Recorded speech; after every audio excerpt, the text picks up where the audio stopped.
name's Edward. I don't usually preach, but I get invited to every once in a while to either because Pastor Joseph, who usually does the preaching, is out of town or needs like a break, and so here I am. Hi. So can we head to the next slide? So the sermon today is going to be the first in the Advent series. As Kathy kind of mentioned earlier on, Advent is the first 4 weeks leading up to the Christmas. So it's kind of the beginning of the Christmas seasons. And usually, as you guys might have noticed, we light one candle every week. So the next week there'll be 2 candles that gets lit instead. The next 4 sermons, I guess, is today, kicking it off, is going to be to bring justice. The next week is going to be to give life, then to forgive sins, and finally, love is here on Christmas itself. The idea behind the sequence, I think it really makes sense because until we really establish that God is like a God who's just, we can't really talk about him giving life. We can't really talk about him forgiving sins, let alone bringing love, period. And so I see this as a really, really great entryway into this sermon series. That being said, can we hit up the next slide again? So I know Kathy just read the scripture out loud. I'm just going to go through this again. The way I'm going to do it, since 9 verses is really long, I'm going to break this down bit by bit, and we kind of walk through this together. So the first 4 verses really goes like this. Here is my servant, whom I uphold, my chosen one in whom I delight. I put my spirit on him, and he will bring justice to the nation. Let me pause there for a second. When he says, this is my servant, the person Isaiah is talking about, this is Isaiah the prophet. It's in the Old Testament. The person that he is talking about when he says, here is my servant, is Jesus. Right? This is kind of shown in the book of Matthew, chapter 12, where Jesus specifically was quoted as this is to fulfill this prophecy, and it literally rips this quote right out of Isaiah. So there's no question here. The servant that Isaiah is talking about is Jesus Christ. Okay. So he will not shout or cry out or raise his voice in the streets. A bruised reed he will not break. A smoldering wick he will not snuff out. This is an interesting way to start off talking about justice. Usually when you think justice, you think a judge on a courtroom kind of being really loud and kind of dispensing justice, I sentence you to X number of years. And that's not what we see here in this biblical picture of Jesus. Right? What Isaiah foretold is a really quiet, humble, meek, deliverer of justice. Is someone who does not shout, does not cry out, and does not raise his voice. There's no need to. Right? If he has the quiet authority, there's no need for him to be loud about it. He has the authority to say what is correct. A bruised reed he will not break, a smoldering wick he will not snuff out. This is hard for me to kind of understand. The way I understood this was that we are the broken reed. We are the smoldering wick, right? On any given, just in our lives, I don't know about you guys, but in mine especially, I'm not always perfectly on fire. I'm not always standing upright. I get bent over, I get beaten down all the time. And I fall to sin all the time. And what's awesome is that in this picture of justice, before he even starts talking about what justice is, he prefaces this with the idea that Jesus isn't out to break reeds that are bruised. He's not out to snuff out the wick. He's in the business of healing bruised reeds. He's in the business of relighting candles that have gone out. Which is a really different view of what justice means, at least for me. And we'll take a look at that a little bit more deeply. Next, I wanted to point out, in faithfulness, he will bring forth justice. He will not falter or be discouraged until he establishes justice on earth. In his teaching, the islands and some nations will put their hopes. What this tells me is that he doesn't give up. He keeps going on and on and on like the Energizer Bunny until justice actually prevails on earth. And he's able to not be discouraged because, like I said, he has that authority to make that happen. And so because of that authority that he has in him, he does not give up. He will keep going until justice actually comes. Right? One final thing I wanted to point out. In this particular version, it says at the very beginning, "Here is my servant whom I uphold."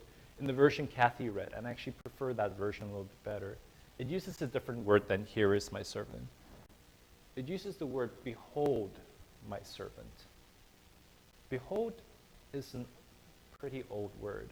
What it really means is to look at. It's a command to look at something. Right? And so what it's really saying is, behold my servant. Look at my servant. Look at Jesus. Look at how he does justice. And do justice that way.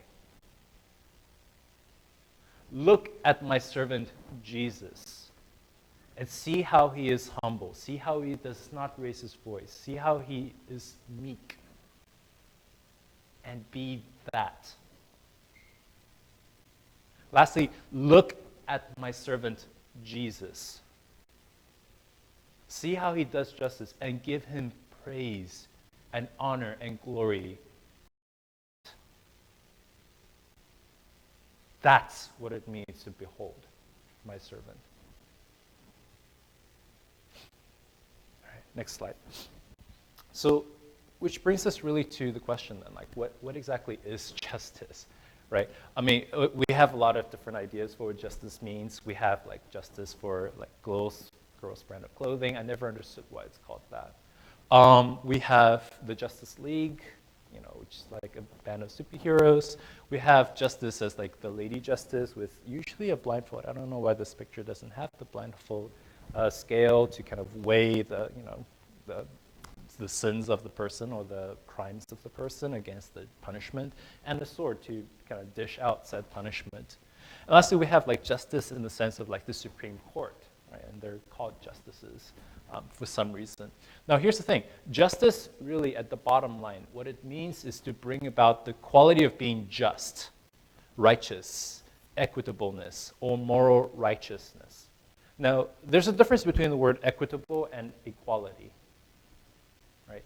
To be equal means to treat everyone exactly the same, which is not actually as fair as it sounds. Right? To be equitable means to treat everyone the way that they need to be treated, which is a little bit different.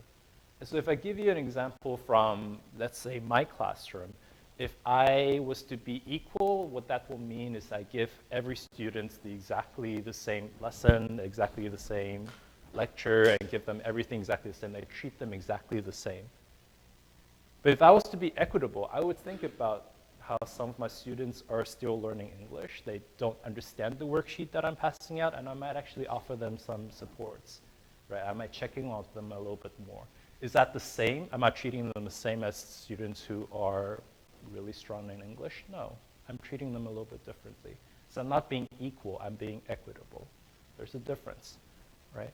And so the word justice, what it really comes down to is moral rightness, to treat everyone the way that they need to be treated, to make things correct, to make things right. Okay.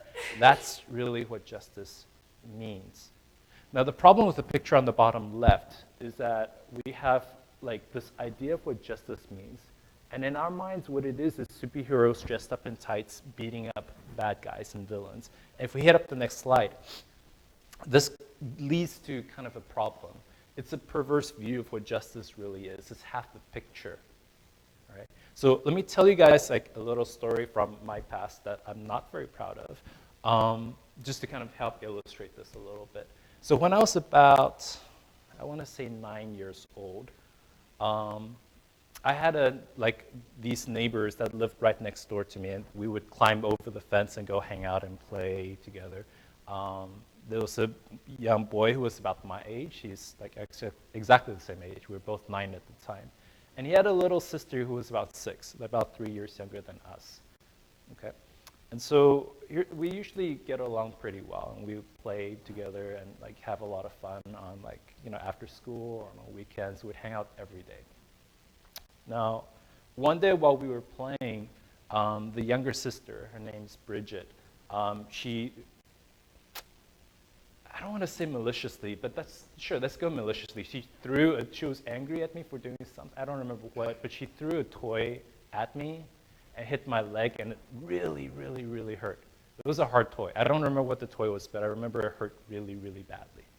Okay, and so I was like, that hurts, right? And I was making a big fuss about it, and then like her brother Darren was like, you can't do that to my friend. Like, how could you do that? We need to make this right. Like, you need to stand over there and let Edward throw that toy back at you. Justice, right? An eye for an eye, tooth for a tooth. And to my shame, I picked up the toy. I looked this poor girl in the eyes as she was kind of sniffling and sobbing, and this took 5 minutes for her to stand there, like she was crying and protesting the whole time. Eventually, her brother and I got her to stand there, and I threw the toy at her, and it hit her. And of course, she started crying really bad. Now, she wasn't seriously injured or anything like that, but like, that story stuck with me, all right? For two reasons. One, because I made this poor girl cry, and like that stands out. And two, because my dad then brought out his own version of justice. And like father, like son, like I learned from the best. And so I got like this, my dad beat me twice in my entire lifetime. That was time number 2, right? So there's justice, right? In all its glory. And it's all its human glory, the way we imagine it and see it, the way we understand it. Right? Someone does something wrong, we punish them. That's justice. That's how my dad saw it, because he hit me. There are many ways that he could have handled that situation. Right? He chose to hit me as punishment for what I did. There are many ways I could have handled having a toy thrown at me and it hurt really bad. Right? I chose to throw the toy back. Right? Now, the problem with these two approaches is that it doesn't actually solve the problem. It does not fix what was damaged. Right? It does not. Me throwing that toy back, my leg still hurt after that. Like, she was crying, I felt bad, my leg still hurt, like, didn't fix anything. My dad hit me, that hurt, I learned my lesson, I never did it again. I've never thrown a toy at a girl like after that, ever. I learned my lesson, but the girl was hurt. That relationship was still damaged. What he did not fix the problem, did not fix the damage. Does that kind of make sense? Like, right? And so there's something wrong with our idea of justice if our idea of justice is limited just to we need to punish someone when they do something wrong. Right? So there's something broken about that idea. Okay, something incomplete. Another example would be the American justice system, right? If we think about how, like, really, when we think like judges, like the main thing we think is like guilty and like, or not guilty. And for the ones who are proven guilty, they get sent to jail or whatever punishment is kind of determined, anger management or what have you. The thing with that is that it focuses primarily just on the guilty party and families. Like, how does it fix any, and it does. That's the thing. Now, is it right to put them? Yes. I'm not saying it's wrong to kind of dole out consequences for actions. Like, I'm not saying punishment by itself is wrong, and we'll see in a second, God does that too. But if that's all we think of when we think of the word justice, it's an incomplete picture. And just to drive home that point, if we take a look at the graph, and this is a really hard graph to read, I apologize for that, but if we take a look at like the graph over here, the US population, for the most part, white people. We have some black people here, some Hispanic, Latinos, and Asians are like here somewhere as well. If we take a look at incarcerated population, okay, people who are in jail, percentage of people in jail, you see that it's not proportionate. You would expect if it's a fair system to be about the same number of people, but it's not, right? There's something wrong about that. Okay. two possible reasons. One, cops are just, they're out to get black people more. Right? They're out to arrest black people more. They're out to jail black people more. And I do think there's some of that going on. That's not just. Two, black people or Latino people commit more crimes on average than white people do, which may be true. But then let's think about the systems that led them there. Let's think about the fact that, they're put into they're forced to live in areas of the city which are lower cost in rent or lower cost in land value. And by extension, they don't get the same access to education. By access, they don't get the same access to job. They don't get the same access to food, like supermarkets and like just basic necessities of life, right? And all of that kind of compounds and leads to this problem that the jail system does not fix, does not address that issue. Right? So really here, what I'm trying to make a case is here, nothing wrong with punishing people when they do something wrong, but if that's all we're doing, there's something really, really missing. Did that make sense, yeah? Let's see, okay. Next slide, please. So here's like God's justice. If we look at humanity's justice as really like, that's punish people who do things that are wrong, God's justice is really about trying to make things right again. And there isn't again, because there was a point in human history when things were right. It lasted all of 2 chapters in the Bible, right, in the Garden of Eden. And after that, like, nothing was right ever again, right? And God's aim in justice is to restore us back to that state, when sin does not exist, when people were not hurt, and when there were no such things as tears. Unless you get dust in your eye, that's anyways. God's justice is mainly about making things right again. And it's about fixing things. It's about reconciling. It's about mending broken relationships that comes about as a result of crimes and sins, right? And so if we hit up the next slide, let's take a look at the different parts of it. So if we think of justice broken down into 2 parts, okay? The first part is called retributive justice, okay? Retribution just means like punishment, right? Really, if we were to summarize this, it's the theory of justice that basically punishes people when they did something wrong. This is the human version. And it's not incorrect, it's just incomplete. Right? If we kind of see here in Colossians 3:25, it says, those who does wrong will receive the consequences of the wrong which he has done, and that without partiality. Right? So there will be no white people getting off easy. There will not be black people who gets it extra hard. Like, it will be fair, and there will be punishment. God is about that. Nothing wrong with that idea. It's just half the picture. And if we were to kind of like apply this really to like help us understand this, if we think of it from a school perspective, let's say little Johnny comes up, does this and kind of spray paints like parts of the school, and gets caught by the principal and is immediately suspended. That would be, again, an example of retributive justice, right?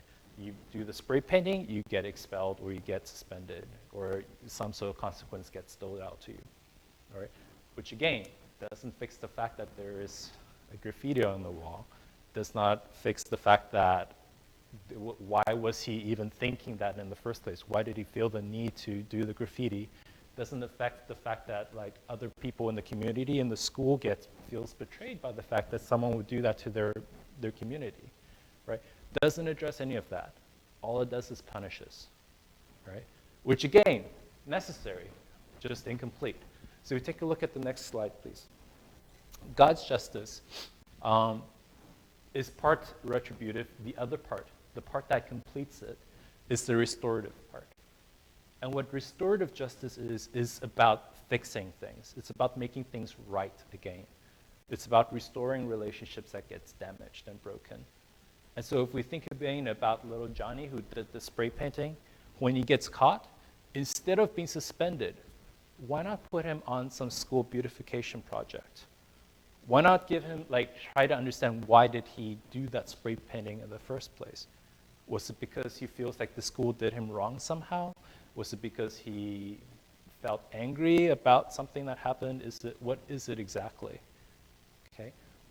What about having him like redecorate the wall and then like do it like a good job and then collect feedback from people to kind of thank him for the work that he did and help him feel connected to that school community again? Like those will all be examples of like practices that would get Johnny to not only like have a consequence over what he did, but fit him back into the community that he damaged, right? And help the community like accept him again. So that would be an example of restorative justice, making things right, right? And God is about restoring. He is about reconciliation. If we take a look at some of the verses I put up there, in Matthew 5, Jesus basically talked about how if you're at church and you're about to give an offering, and you remember that you and your brother are angry at each other for some reason, he tells you to literally leave your money at the altar, go patch things up with your brother before you come back and give that offering. Like it's important enough that it should interrupt your worship service, right? In Matthew 5, it also goes on to say that like you should love your enemies and pray for those who persecute you. We'll talk about that more later. So that you may be children of your Father in heaven, right? That is not, it's about trying to build peace. It's about trying to reconcile, about trying to make things right, right? And so that's the other half of justice that is really missing in a lot of our understanding of that word. All right. Next slide. So let's continue through Isaiah 42. So in faithfulness, he will bring forth justice. He will not falter or be discouraged till he establishes justice on earth. In his teachings, the islands will put their hope. Scroll down. Next one. The next slide, please. Okay. And I'm going to skip past verse 5, but it goes on to say, I, the Lord, have called you in righteousness and will take hold of your hand. I will keep you, I will make you to be a covenant for the people and a light for the Gentiles, to open eyes that are blind, to free captives from prisons, and to release from dungeon those who sit in darkness. All of that is justice. Notice that, again, so far, mostly what he's talking about here is not, I will come and punish the wicked people. But that will come. But that is not primarily what Isaiah 42 is prophesying, the justice of Jesus looking like. Right? What he's promising is that you will come and be a covenant for the people. You'll make a new promise with them. You'll make a new deal with them. Again, we'll talk about that in a bit. What it promises is that you will be a light to the Gentiles. What it promises is that you're going to open eyes of blind people, you're going to free captives from prison, and you're going to release from dungeon those who sit in darkness. Right? That's what justice means to the servants of God, who we're supposed to look at. That's what justice should mean to us. Isaiah 42 says this really well. I like another verse a little bit better. Can we hit the next slide? This is from Psalms, so David. And he says basically the same thing, just in a little bit more detail. He is the maker of heaven and earth, the sea and everything in them, remains faithful forever. He upholds the cause of the oppressed. This is justice. It gives food to the hungry. This is justice. The Lord sets prisoners free. The Lord gives sight to the blind. The Lord lifts up those who are bowed down. The Lord loves righteous. This is justice. The Lord watches over the foreigner and sustains the fatherless and the widow, but he frustrates the way of the wicked. Like the wicked part, like injustice, the wicked literally takes up this much space. So much more of what God means when he says he will bring justice is encapsulated by all the other stuff. Again, punishment comes. It is a part of it. It's just not the whole picture. The bigger part of the picture is making things right.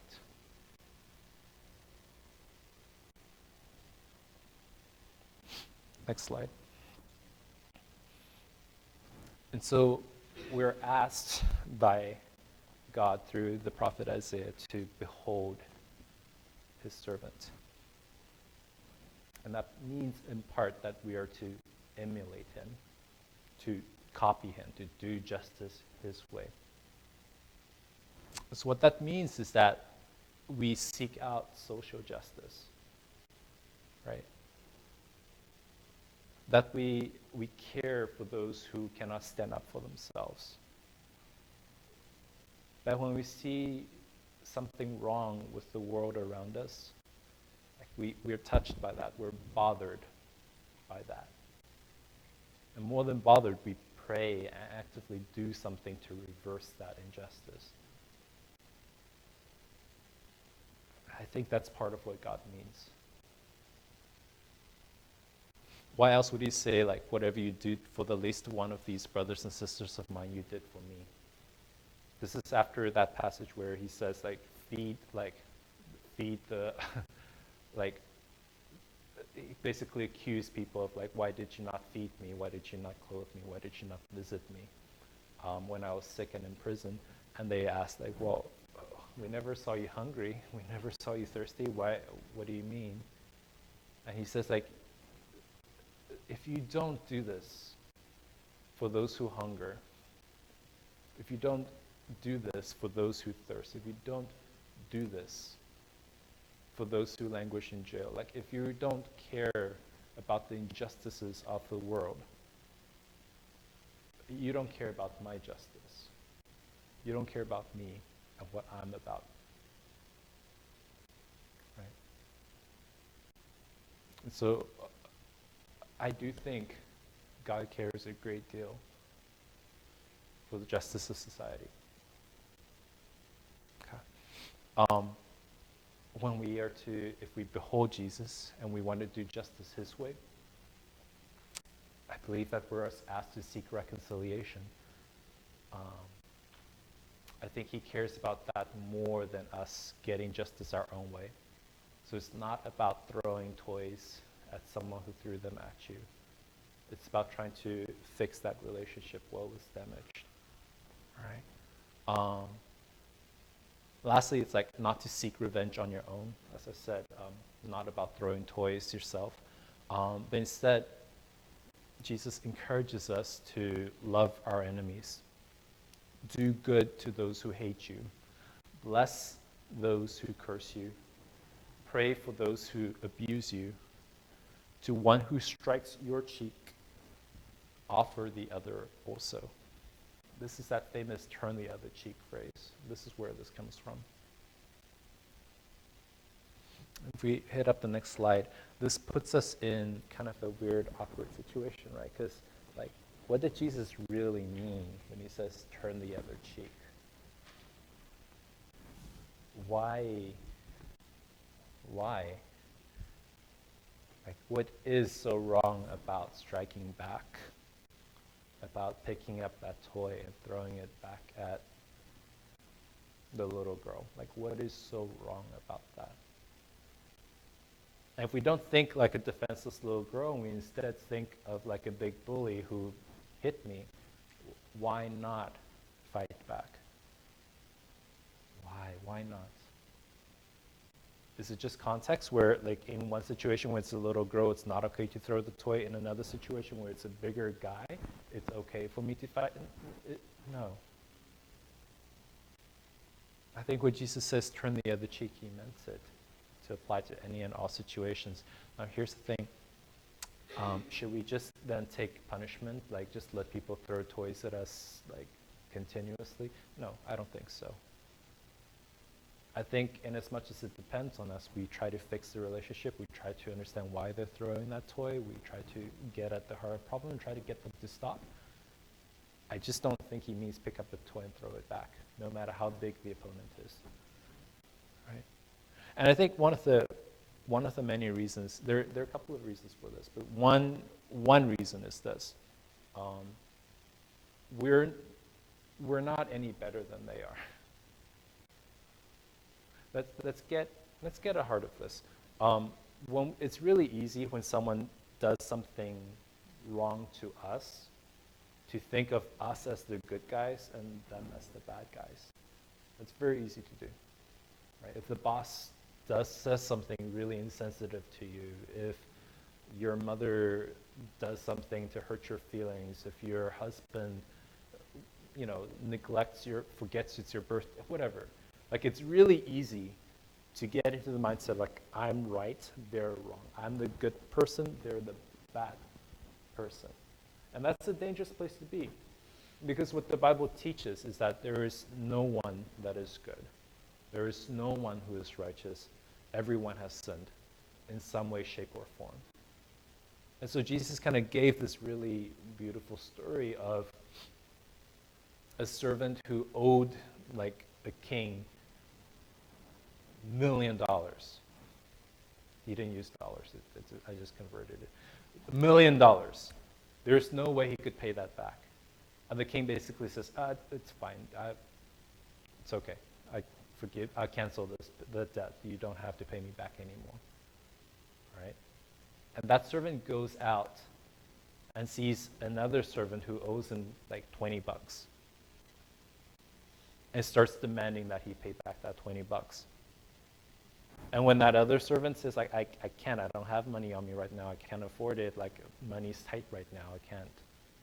He throws him to, like, drags him to the police, and basically they throw him in jail and, like, force him to pay up.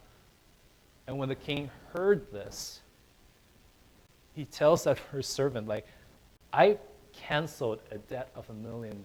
Why can you not cancel a debt of 20? Right? And really, like, it's that same mindset. Like, it's dangerous for us to go thinking we're right, they're wrong. I'm the good guy. He's the bad guy, or she's the bad guy. Like, it's dangerous because it makes us forget that we're all bad guys. That we all owed millions and millions and millions and millions of dollars and had that canceled on us. And if that really sunk in, if that really infused our minds and our thoughts and our behavior, like, we wouldn't gripe about a little insensitivity from our boss. We wouldn't complain about, like, we would be more forgiving, I think. We would be a little bit more willing to reconcile rather than to fight back or to hold a grudge. So that's part of the reason. Let's hit the next slide. The other part of it is this. Romans 12 says this: do not repay anyone evil for evil. Be careful to do what is right in the eyes of everyone. If it is possible, as far as it depends on you, be at peace with everyone. Do not take revenge, my dear friends, but leave room for God's wrath, for it is written, it is mine to avenge. I will repay, says the Lord. On the contrary, if your enemy is hungry, feed him. If he is thirsty, give him something to drink. In doing this, you will heap burning coals on his head. Do not be overcome evil with evil, but overcome evil with good.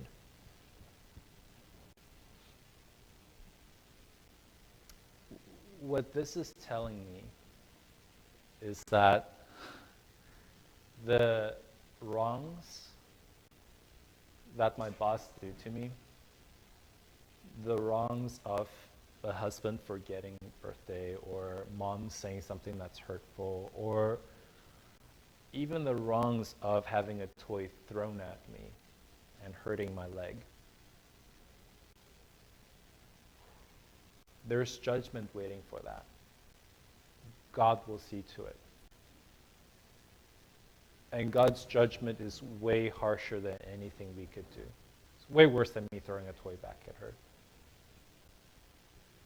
And so where that leaves us is this understanding that this boss who is doing this thing to me that hurts my feelings, he is, down the line, if he does not believe in Jesus Christ, down the line, going to pay for that infinity times over. And that should move me to have compassion for him. It should move me to reach out to him, help him understand. Not to punish him. Like, it really, like, it should move me to have pity, to have compassion, to have love for this man. Right? And so in your head, whatever nameless enemy you have in your head right now, wherever you are in your life, whether it's a relative or a family or a spouse or your boss or a coworker, whoever is your enemy right now, just pause for a second and just consider this. Like, judgment is coming. Right? It's a terrible judgment if they don't belong to Jesus. Have compassion on them. Because at the end of the day, that's what's going to win them over. Right?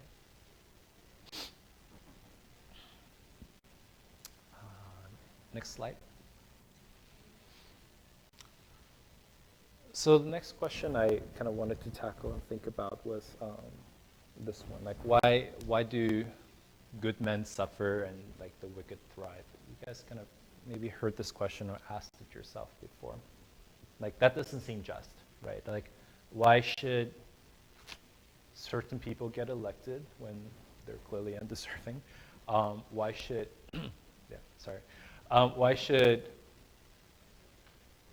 why should the rich get richer, right? Why should the poor stay poor? Why should, all these why shoulds? That really brings up like the question of like, well, if God is making this promise of like he's on the side of the oppressed, he's on the side of widows, he's on the side of justice, the world doesn't seem very just, right? And we need to struggle with that a little bit. We need to deal with that. We need to come to terms with that, because either we're misunderstanding something here or the Bible lies and God's not about justice, because this is not yet a just world, right? So here's a couple of pointers to kind of think through. First, as I kind of mentioned earlier on, don't assume that we are the good guys and they are the bad guys. We're all bad guys. Sorry. Second, don't think success as like a sign of God's favor or blessing necessarily, right?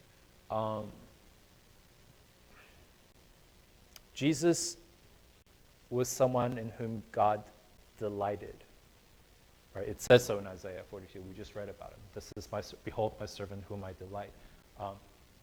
God loved Jesus, and his ending was like on his first time on earth. His first ending was not a good ending. It ended with his execution. Right? It does not mean that God the Father did not favor the Son. That's not what that means. Right? In the same way, like, don't take favors in your life right now to mean that God's well pleased with you. And don't take hardships to mean that God is against you. Right? And so that's the second thing to keep in mind as we kind of approach this question. Thirdly, keep in mind that God is actively always shaping the lives of like both the just and the unjust. He's actively serving like to try and work on the lives of both Christians and non-Christians. That's always going on. That's never going to stop. And so what that means is that, if a hardship in your life at this moment in time is what you need to grow in him, he'll provide it. Right? If what the wicked needs at this moment is prosperity and like that's just where they're supposed to be, he will provide it. Like, he's actively working on everyone's lives. And so he makes his sun shines on both the evil and the good, and sends rain on the just and the unjust. Like, he's not using the time on earth as the place where he deals out the final judgment. That final judgment comes at the end, right? At Jesus' second coming. And so in the first time Jesus came to earth, he did his ministry for his 30-something years and then died on the cross. His second coming, what is promised, is that final judgment. It's that time when everything will be made right again. Everything will be made correct. Everything will be fixed. And that's not happened yet. And so until that happens, we do live in an unjust world. And it is up to us to kind of carry out God's justice, which is why we were asked to behold Christ, right? And so God's judgment is coming. His righteous judgment will be revealed. God will repay each person according to what they have done. That is coming, but it's coming in the future tense, right? It's just because it hasn't met out yet does not mean it will not come. And so when we say, why do good people suffer while wicked people prosper, it's only for this season, not in the light of eternity. All right. Next slide. I thought I'd close off with one of my favorite stories from the Bible, the story of Job. And when we think about like bad things happening to good guys, like there's no better story than this. All right. And so Job is a character in the Old Testament, one of the oldest stories in the Bible. And he was a man who was very righteous, very just, and kind of like followed God in every way possible. Like he was a good man. Like I can't necessarily say that of myself. I can say that about him because the Bible said so. Right? He was a good man. And he had such calamity fall on his life. He loses his family, his kids, he loses all of his wealth, he loses all of his livestock, all of his servants, all of his lands. Everything's taken from him, even his health. Everything was ripped away from him. The only thing that was left was a wife who like nagged at him. That was all that God left him. And rightly so, for like majority of the book, Job was kind of asking God like, why did this happen? I thought we were cool, homie. Like, why you do this to me? Like, I thought I followed you correctly. I don't think I did anything wrong. Why am I being punished? What's going on here? God's response is interesting, and it's frustrating as well. Because here's God's response. He basically shows up and spends a chapter saying, like, I made everything. And then he says, like, okay, now that I've told you that I've made everything, and like I spent like a whole chapter explaining that, who I am, and like my authority and my presence and my glory, now that I've said all of that, now, Job, do you still have something to say to me? And Job says, nope, I'm good. I'm satisfied. God's response to Job's suffering, Job's questions, like they make sense. They're good questions, like, why am I suffering? God's response to Job's questions about his suffering was his presence and his glory. He basically just showed up. And the amazing thing is this, like, that was enough for Job. Now that's frustrating because we're not Job. We didn't get to experience that. We will, but not yet. But what I'm being promised here by the story is that when I get to see God, when I meet him face to face, when the faith becomes sight, I get to have the same experience. I get to go up to God and ask, like, God, why did Bridget have to throw that toy at my foot? It hurt really bad. And he gets to say to me, like, I created everything, and that gets to be enough. We can't imagine that right now because we haven't experienced it yet. We can't imagine a God that is so good, so glorious, that meeting him makes all of the suffering worth it. We can't imagine that, but that is what the Bible promises. That is his justice and what his justice means. Here's how he ends this little piece here. I am the Lord. That is my name. Very nice. Okay. I will not yield my glory to another or my praise to idols. See, the former things have taken place, and the new things I declare. Before they spring into being, I announce them to you. This is primarily about God's glory. This is where he ends. It's his glory. Next slide. And let's kind of close off here. God's justice is his glory. What do I mean by that? God's aim really is to establish justice on earth, right? Again, it's not just about punishing the wicked.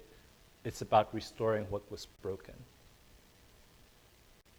right? If someone was to borrow my car and crash my car, like, them telling me sorry or me having them, that doesn't fix the car. There's damage that's done with every sin. With every toy that is thrown, there was damage that was done. Not just damage done between, like, to my foot, also damage done to my relationship with that person, also damage done to their relationship with God. Like, there was damage done with every sin that happens. With me throwing the toy back, with the boss saying mean things to me. That doesn't actually happen, by the way. My boss is really nice. I like my boss. With, like, every mean thing that your parents say to you or you say back, or every sin, every dot of sin that happens, there is damage done beyond just what we see. There is damage done to the relationship between us and God. Right? There is that sin that is literally separating us from God. And justice doesn't just punish that sin. It seeks to reconcile that gap. It seeks to create bridges that we can walk across. Which brings us to Revelations. He will wipe every tear from their eyes. There will be no more death or mourning, or crying or pain. For the old order of things have passed away. He who was seated on the throne said, I am making everything new.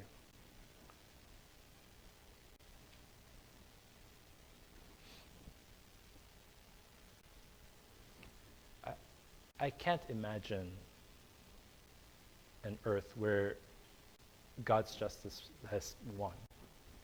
Like, I can't imagine that.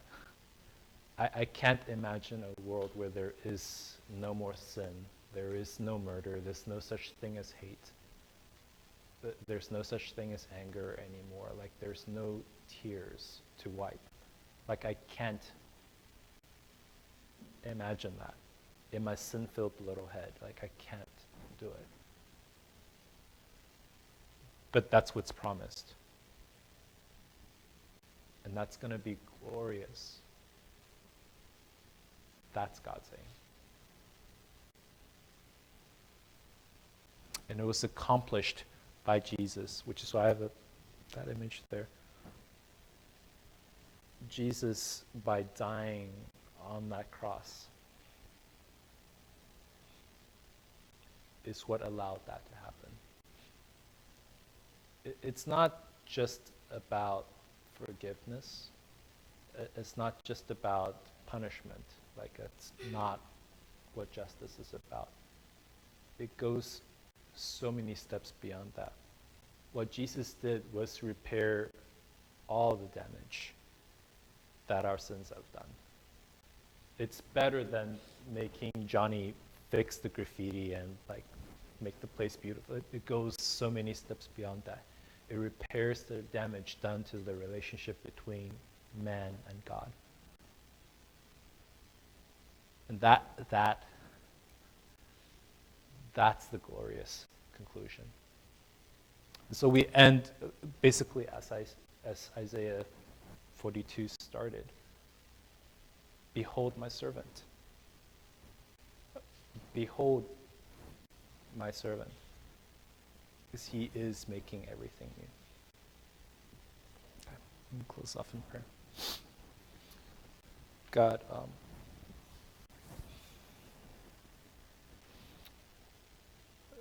I love your justice, God. I love that you're about making things right rather than just doling out punishment. I love that your idea of justice isn't just to punish the wicked, because if that's all that was, we would be counted among the wicked and receive our just punishment, Lord. But Lord, your sense of justice included Jesus. It included the cross. It included reconciliation. It included fixing what was damaged. And so, Lord, we cannot begin to praise you enough for your justice, God. Would you have us behold the Christ? Behold your servant as he establishes his justice on earth, as he serves the oppressed, the fatherless, the widows. God, would you have us emulate him, God, through our beholding of his Christ? Would you have us give him glory for that? God, thank you for making all things new. As we continue in worship, the next song that we are singing is, I think we've sang it maybe once or twice, but I felt it was really appropriate. So I just wanted to read through the verse. It's called Lord, I Don't Know. And maybe during the season, there's a lot of things that, we feel like, it's out of our control and that justice is not done. But I think if we were to take away from this message is that God is the ultimate judge and he will make things right. So the verse for the song goes, "You are the author of knowledge. You can redeem what's been done. You hold the present and all that's to come until your everlasting kingdom." So as we sing the song, I just pray that, it might be a new song for many of us, but that we can just meditate on some of the words as we slowly sing the song together. And let's just continue to worship God together.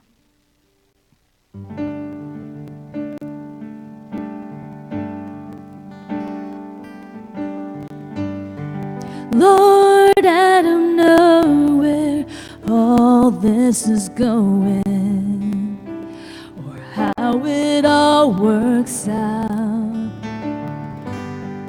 Lead me to the peace that is past understanding, a peace beyond all doubt. One more time. Lord, I don't know where all this is going or how it all works out. Lead me to peace that is past understanding, beyond all doubt.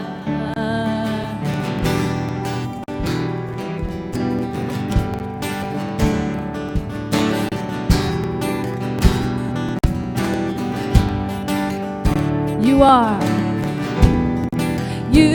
are the author of knowledge. You can redeem what's been done. You hold the present and all that's to come until your everlasting kingdom.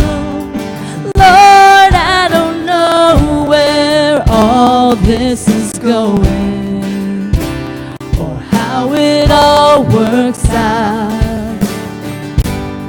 Lead me to peace that is past understanding, a peace beyond all doubt.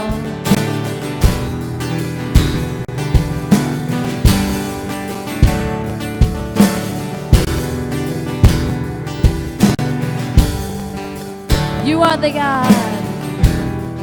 You are the God of tomorrow, turning the darkness to dawn, lifting the hopeless with hope to go on. You are the rock of all salvation. Lord, I don't know where all this is going or how it all works out.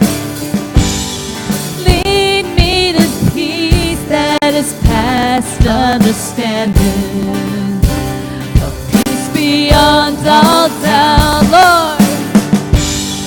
Lord, I don't know where all this is going or how it all works out. Lead me to peace that is past understanding, a peace beyond all doubt. Oh Lord, you are the author, redeeming what's been done. You hold what's in the present and all that is to come. Oh Lord, you are the author, redeeming what's been done. You hold what's in the present. Can we please stand as we continue? Lord, I don't know where all this is going or how it all works out. Lead me to peace that is past understanding, a peace beyond all doubt. Lord, I don't know where all this is going or how it all works out. Lead me to peace that is past understanding, a peace beyond all doubt. Oh Lord, you are the author, redeeming what's been done. You hold what's in the present and all that is to come. Oh Lord, you are the author, redeeming what's been done. You hold what's in the present and all that is to come.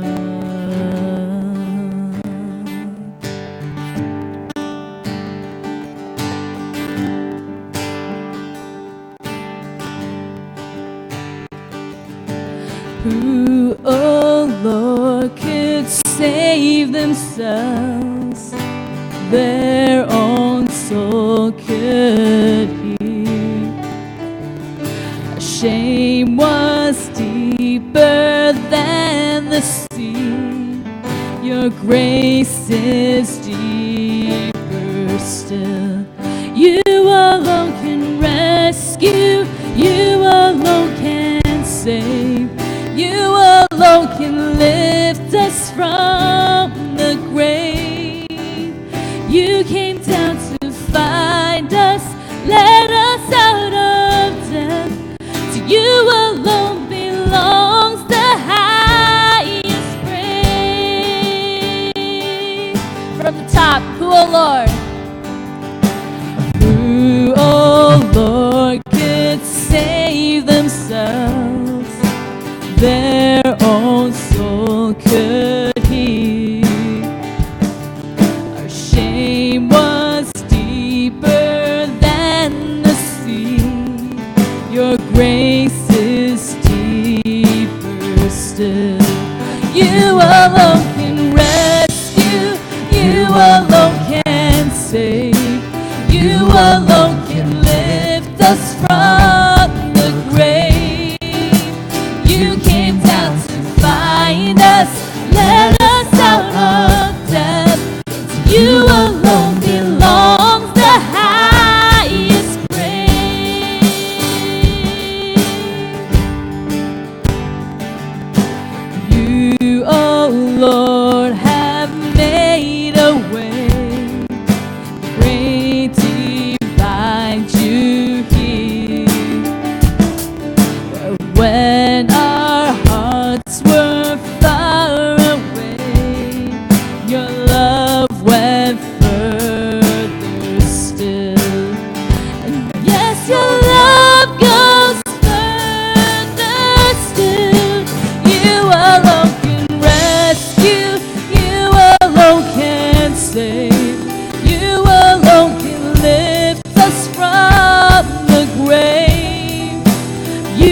as our ushers come up to collect offering, we're going to sing a new song. It's called "The King is Coming," and I think in the spirit of Advent, as we celebrate the coming of Jesus, and He's going to be the one that's the second coming of Jesus is when justice will be done on this earth. And as we sing the song, it's just a declaration and a reminder that we have hope, that the King is coming. So, and once again, if you are new to this church and this is your first time visiting, please feel free to let the offering bag pass by. It's just a way for people that feel that this church is their home, another way of giving back a little bit of what God has given us. So let's sing this song together. Make a way make a way make a way for the King. The King is coming.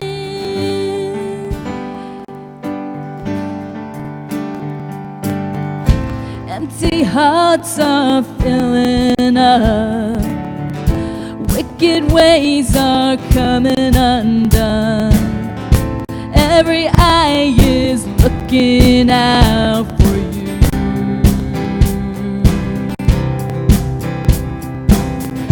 City lights are burning out. Freedom song is ringing aloud. Dead men waking up to the sound of you. And all our hearts can sing. And all our hearts can sing. Make a way for. Make a way for. Make a way for the King. The King is coming. Make a way. Make a way for.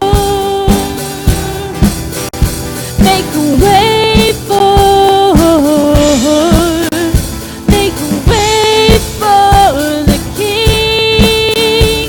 The King is coming. Split the sky with your glory. Bring to life an awakening. Burn away everything that's not for you. Hear our voices crying out. We won't stop till the heavens come down. We won't stop till our knee bows down to you. And all our hearts will sing. Make a way for. Make a way for. Make a way for the King. The King is coming. Make a way for. Make a way for. Make a way for the King. The King is coming. Let's start from the top since it's a new song. Empty hearts are filling up. Wicked ways are coming undone. Every eye is looking out for you. City lights are burning out. Freedom song is ringing out loud. Dead men waking up to the sound of you. And all our hearts can sing. And all our hearts can sing. Make a way for. Make a way for. Make a way for the King. The King is coming.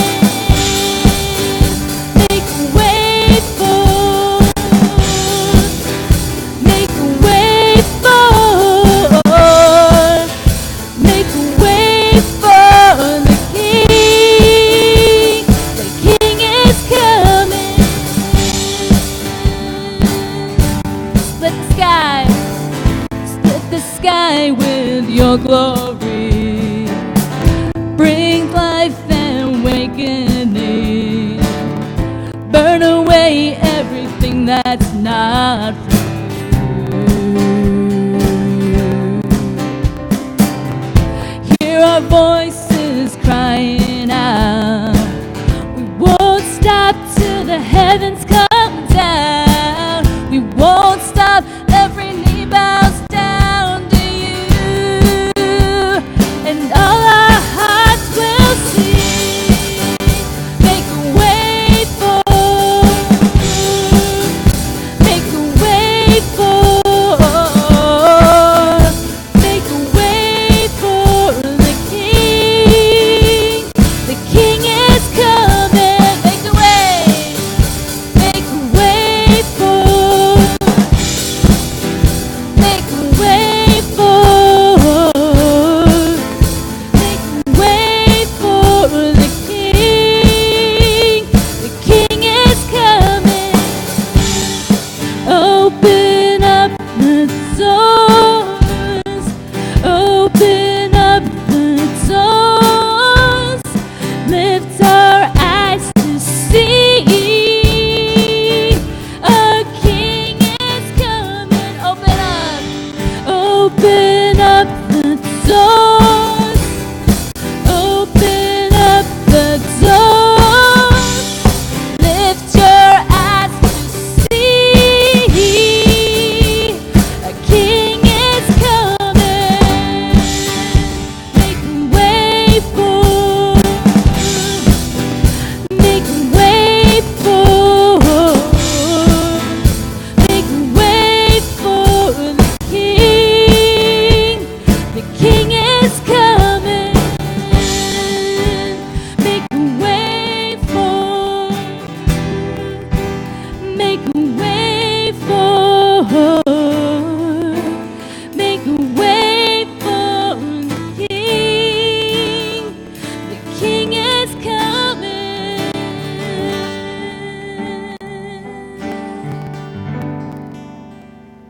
Amen.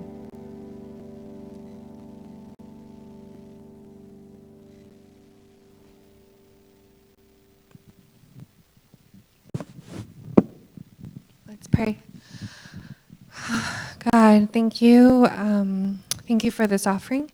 Thank you for the congregation here today, and thank you for this timely message, Lord. In this season between Thanksgiving and Christmas, there really is so much that can distract us, so much going on, Lord, whether it's Black Friday sales, preparing presents, decorating Christmas trees.